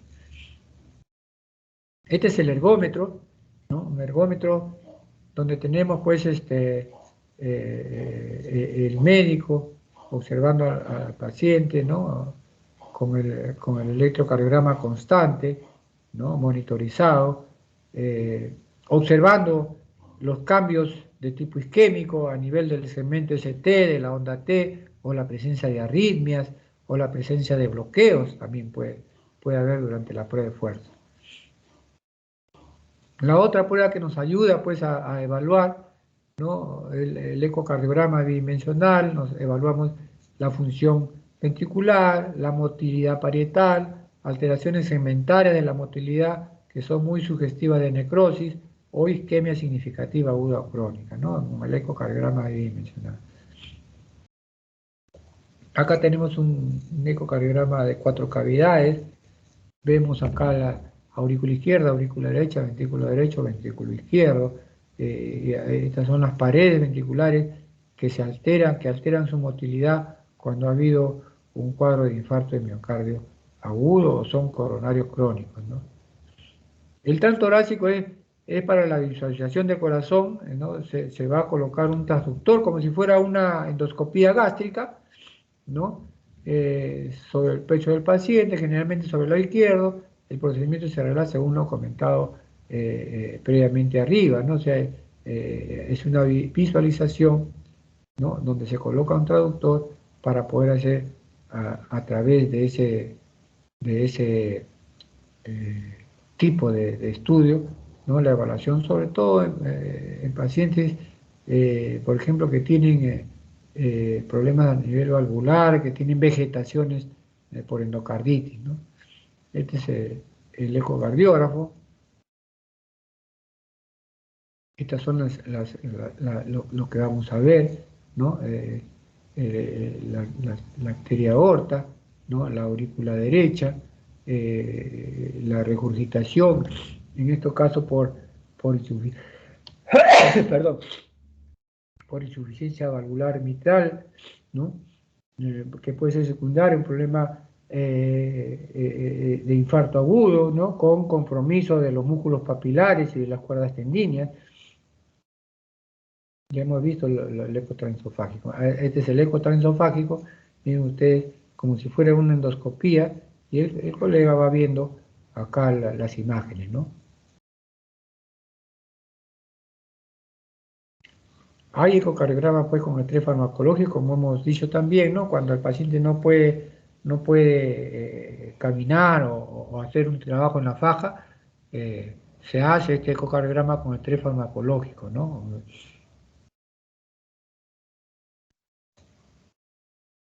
¿Cuál es el objetivo de este estrés farmacológico? Es la observación de defectos segmentarios, o sea, defectos de contracción segmentarios durante el examen, ¿no? Ya que la presencia de dolor y alteraciones de ST pueden ser falsos positivos. O sea, a veces dicen tienen un dolor que no es coronario y esto lo descarta, ¿no? Como que si fuera de tipo isquémico hay alteración, ¿no? Segmentaria, dependiendo de la arteria tomada, que causa pues hipocinesía en esa molestia, ¿no? Estudio con radioisótopos, ¿no? También la cámara gamma. Se realiza una inyección de radioisótopos, puede ser en reposo y esfuerzo, y permite, ¿qué evalúa? Descartar músculo necrótico, ¿no? O sea, Este es para ver si hay viabilidad miocárdica, ¿no? Descarta el músculo necrótico en caso de infarto de miocardio. En casos no claros, la viabilidad miocárdica. A veces nosotros hacemos pues un procedimiento, una coronariografía, y vemos que el electrocardiograma que tenía este paciente ha tenido necrosis, el estudio de la ventriculografía no ayudó mucho, ¿no? Y vemos, pero esa arteria que irriga esa parte cuya motilidad está alterada, tiene lesiones y probablemente ha tenido un infarto, y nosotros queremos evaluar si esa área donde produjo el infarto es viable, o sea, si llega a contraerse o no, ¿no? Porque si hay necrosis ya de nada sirve revascularizar un área que está necrótica, porque ya no tiene función. Entonces, evalúa la función ventricular y la motilidad parietal, ¿no? Evalúa la perfusión miocárdica, ¿no? Y la viabilidad muscular, ¿no? Con talio 201 en reposo y esfuerzo con inyección y o captación, ¿no? Este es un estudio de perfusión miocárdica, ¿no? Donde se ve falta de captación acá en el ápex, ¿no? Estudia también la motilidad, es un examen bastante, que se está haciendo ahora último, bastante frecuente. También otro resultado final, ¿no? De la creación de múltiples tomografía o cortes, ¿no? Del órgano de interés del corazón, ¿no? Formando una imagen digital que representa pues la distribución del radiomarcador. O sea, lo que nosotros vemos es el radiomarcador que está en el torrente sanguíneo, ¿no? Con estas pruebas de imagen de perfusión miocardio, ¿no? Mediante el SPECT, la imagen pues obtenida representa la distribución, ¿no? Da la perfusión a través del miocardio y nos dice pues si la arteria está enferma o no está irrigando bien. La coronariografía y la ventriculografía es un estudio ya invasivo, ¿no? Que se realiza con catéteres preformados que llegan por vía arterial retrógrada al corazón. Se usa sustancia de contraste para ver las arterias coronarias, filmándolas con rayos X, ¿no? Da una imagen dinámica y anatómica de las coronarias, evalúa la función ventricular izquierda y la motilidad parietal. Localiza la arteria enferma y la zona de obstrucción previa al tratamiento percutáneo, angioplastía o cirugía de revascularización. El cineangiógrafo,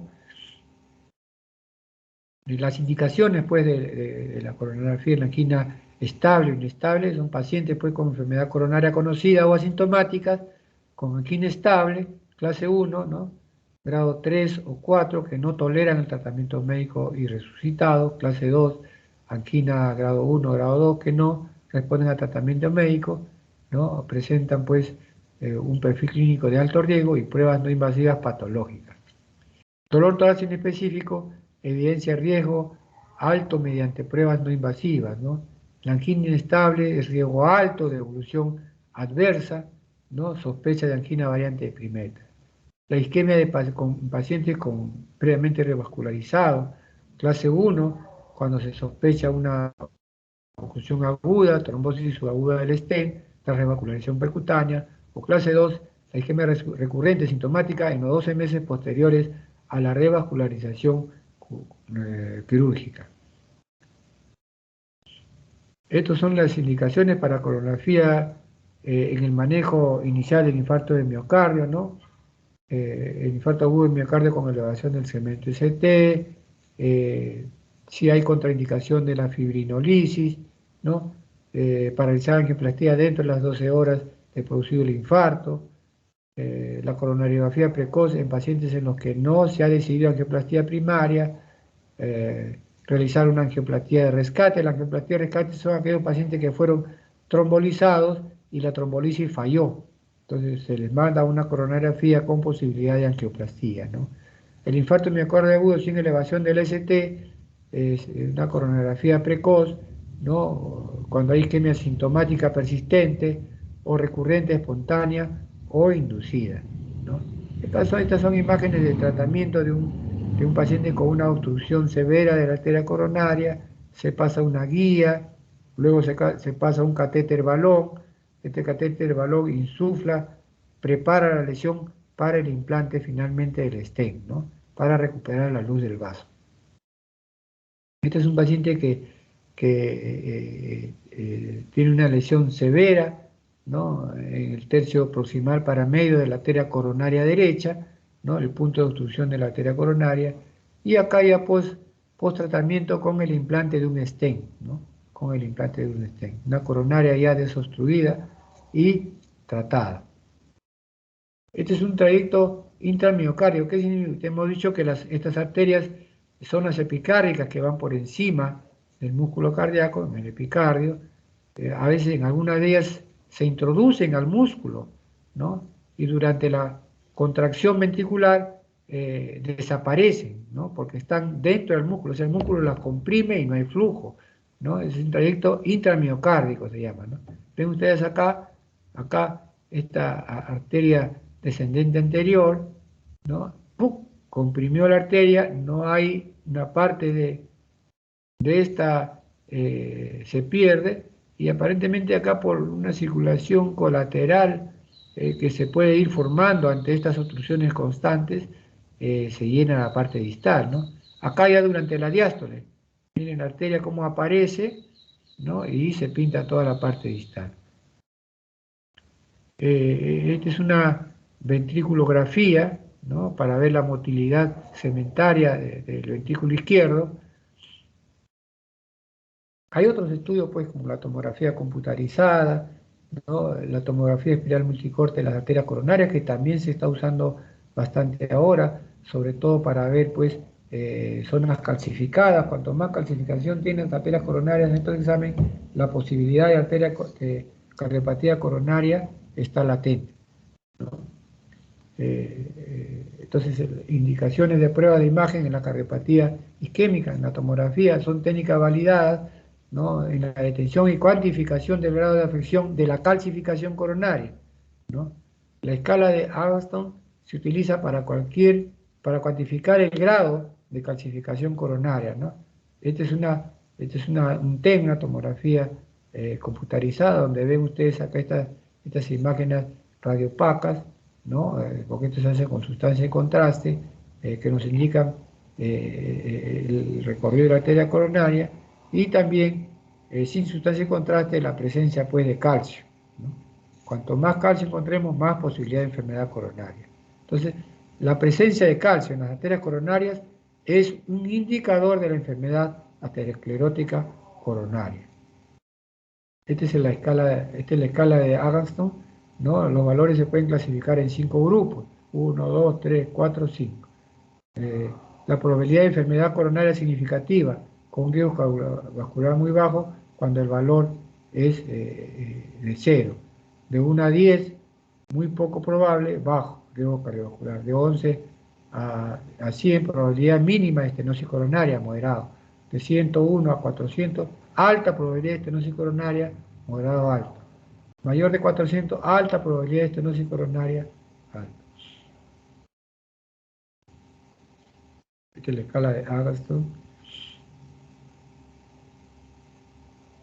Esta es una reconstrucción curvilínea de la arteria coronaria derecha e izquierda. Este es el tomógrafo, ¿no? Este es un tomógrafo espiral multicorte. Así salen estos estudios. Estas son las arterias coronarias bordeando la silueta cardíaca, ¿no? Miren acá ustedes cómo se ven las ramas, ¿no?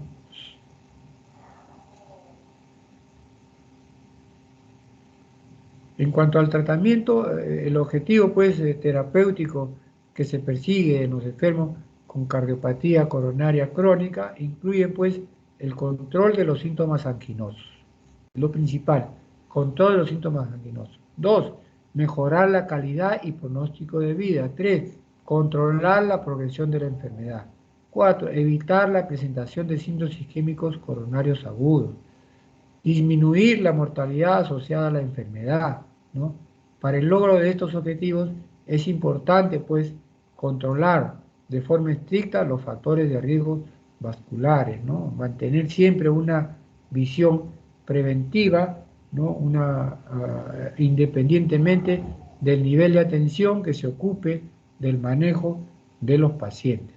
En la actualidad, pues, se aceptan 4 grupos de modalidades terapéuticas que son, pues, complementarios e incluyen, pues, medidas no farmacológicas, tratamiento farmacológico, procedimientos de revascularización percutánea o quirúrgica. Muy bien. ¿Alguna pregunta? ¿Alguna pregunta?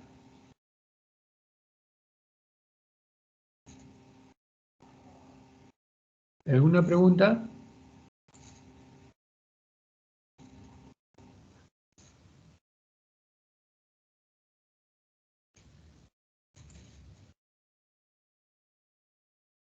Doctor,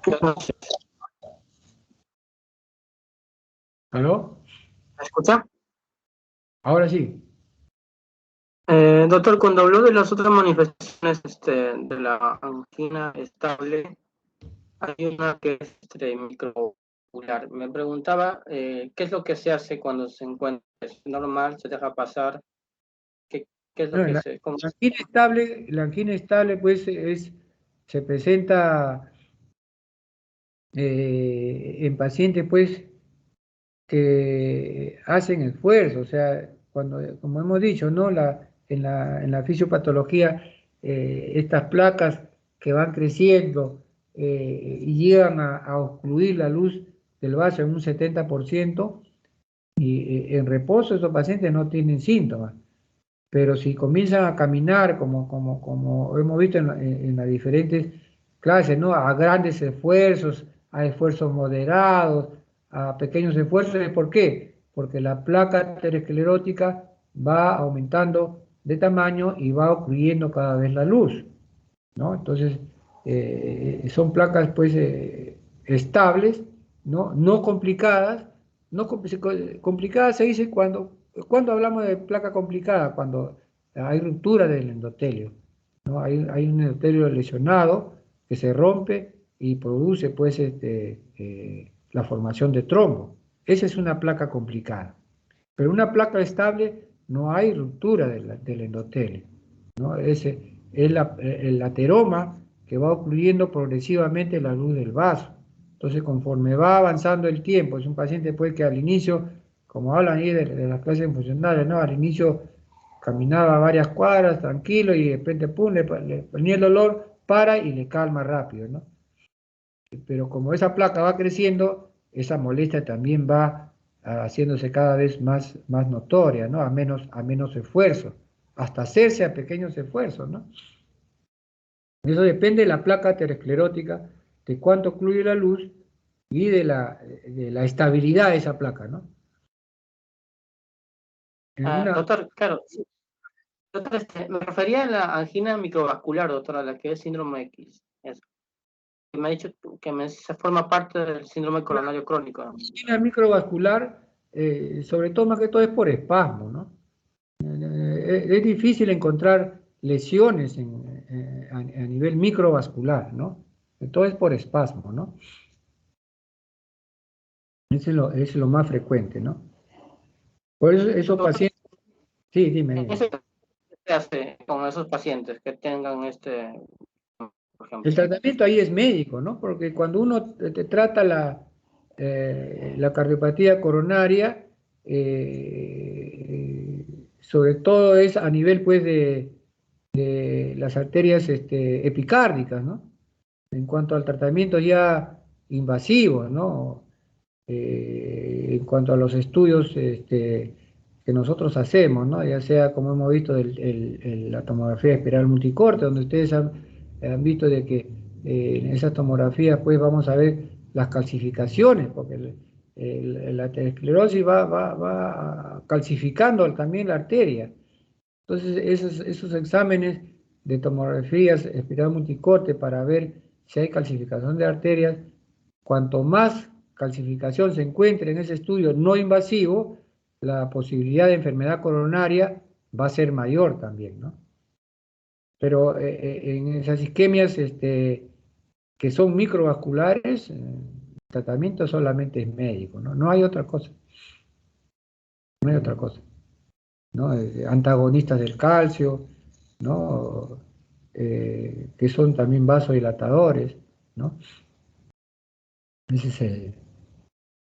Okay, pero no hay otro tratamiento más que el médico. No hay otro tratamiento. No hay tratamientos invasivos. El tratamiento es solamente médico, ¿no? ¿Alguna otra pregunta?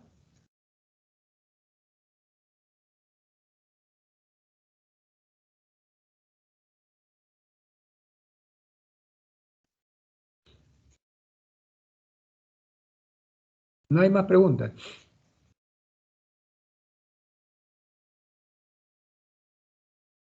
Muy bien, entonces vamos a dar por terminada la clase, ¿ya? Gracias, doctor. Estudien, por favor, ¿eh?